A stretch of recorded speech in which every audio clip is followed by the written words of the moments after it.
And joining us for the latest out of D.C. is Senate Majority Leader John Thune of South Dakota. Leader Thune, thank you for being here today. It's kind of hard to believe it's been 30 days already. Yesterday, you said that talks had picked up substantially. Who's talking? Republicans and Democrats, and I think Democrats and Republicans among themselves and across party lines. I think there are a lot more conversations going on now, Becky, than perhaps there were a couple of weeks ago, but there should be. I mean, this is a just absolutely ridiculous position to be in. I've lived through several government shutdowns in my time here. Nobody wins, and if there's anything about it, it's the stupidity of it. This is something we ought to be able to work out. It's simply funding the government so that we can fund the rest of the government through the normal appropriations process. And it's the Democrats have tried to make it about everything else, and all we're simply doing is saying, let's pass a funding bill and keep the government open. In those talks that are happening across aisle, I know you said yesterday that it didn't include Democratic leadership, but what's the path or the framework for anything that would get you to a point to be able to reopen the government in those talks that are taking place? Right. Well, it's 5 more Democrats. We're at 55 right now in the Senate. Every time we bring that bill up to fund the government, we have 55 votes to open up, and it takes 60 in the Senate. It takes a supermajority, as everyone knows, and so we just need 5 more Democrats. And yeah, it'd be nice if it would run through their leadership. I think their leadership is in a box. You've got the New York mayoral election coming up. You've got all these left-wing groups that are, clamoring for attention and to fight with Trump. And I just think the Democrat leaders are scared and threatened by all this outside noise and afraid to open up the government. So if this happens, I think it happens through the rank and file Democrats who come to the conclusion that this isn't in anybody's best interest. And I think that's going to happen, Becky. It's always a matter of time. I mean, like I said, I've been through a few of these, and there isn't anything instructive about it. Nobody wins. This is just to me, it's a stupid exercise. It needs to end, and the sooner the better. But you think that if it ends, it's only going to happen through rank and file Democrats? It's not a time after Election Day or some other time where the Democratic leadership gets together with you and you figure a way to do this? I think there'll be that's pretty unusual, and that would show a huge sign of weakness for Schumer if that were the case, if he loses his caucus and they vote around him. I think it will make a difference after you get past Tuesday. You got those 2 off-year elections in New Jersey and Virginia. I think there's a lot of attention being paid to. We don't want to depress turnout by appearing like supposedly we've caved or folded or something like that. I mean, I don't view it that way through that lens, unfortunately. I think this is about real people who are being hurt every day by this government shutdown. Federal workers who aren't getting paid, everybody from air traffic controllers to TSA agents to Border Patrol agents, you can go right down the list. And so that's really what this is about. But if it is about politics, hopefully after next week, maybe it gets a little bit easier. But I just don't see much evidence at the leadership level, and of course both the leaders are from New York, the House and the Senate, much evidence that they want to do anything but keep this thing going. And keeping this thing going means that just millions more Americans are going to get hurt. And there's going to be a lot of pain out there. These consequences are becoming real now that we've been in this for 30 days. Leader, how do you feel about, there's a number of proposals by some of your colleagues on both Republicans and Democrats to almost piecemeal certain parts of the government to stay open while the sort of larger, broader government remains shut down. And there's a question whether that, from a policy perspective, is a good idea or not, whether you effectively need the forcing mechanism, or if you actually were to approve some of these different proposals, ultimately whether we would never get the government to open again.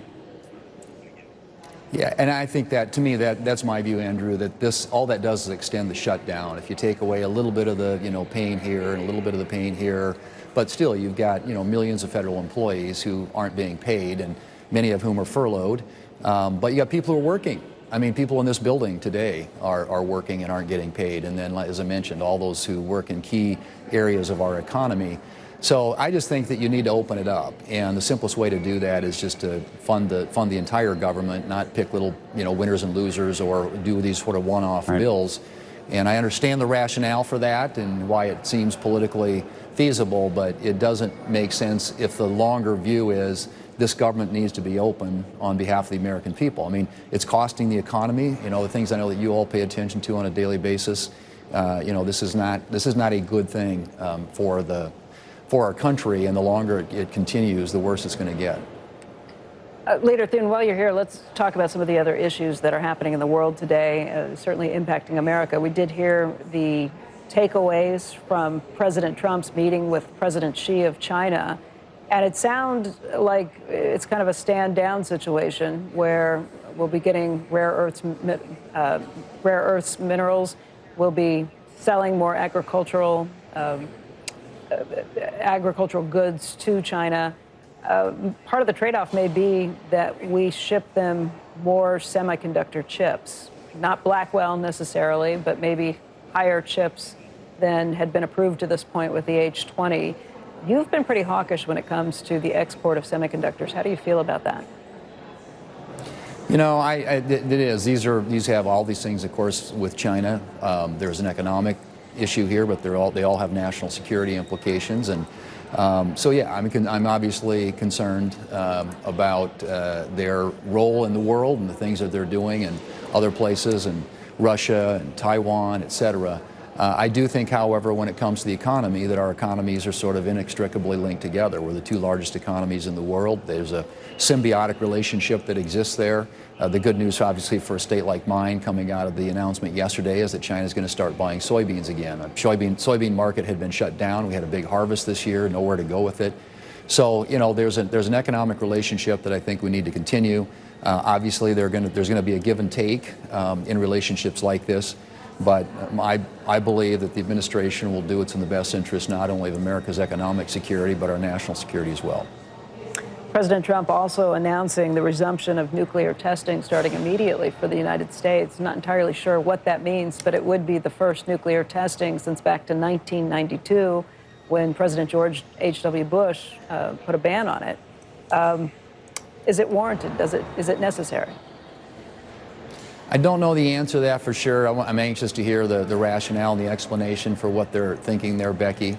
I do think that right now the world is a very dangerous place. There are actors out there with nuclear capabilities, and obviously I think the president has employed a peace through strength approach to dealing with our adversaries around the world, and this perhaps is part of that. So I'm sure we'll all get an explanation for what the thinking is there. But, you know, obviously, when you live in a dangerous world, you have to be prepared. And Senator, you serve on both the Commerce and the Finance Committees, along with Agriculture. We are in a dearth of economic data right now because of the government shutdown. I'm guessing you probably have better information than the rest of us. How do you feel about how the economy's going right now?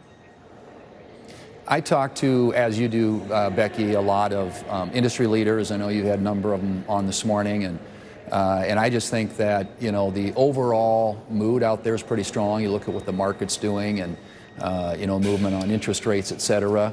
I do think that, you know, fundamentally we've got some workforce issues that we have to deal with. But I think as a general rule, as long as we have the right policies in place that make it easier, not harder, and less expensive, not more expensive to invest in America, you'll continue to see companies make those investments. And I'm encouraged by what I see, but obviously, you know, we pay a lot of attention to the warning signs out there on the horizon, and there's a lot going on in the world today globally that I think, you know, we need to pay attention to. But if we're doing the right things here at home on the policy front, on the regulatory front, and with respect to energy, et cetera, and workforce, I think we can keep a really strong economy that creates those better paying jobs and lifts all the boats for every American.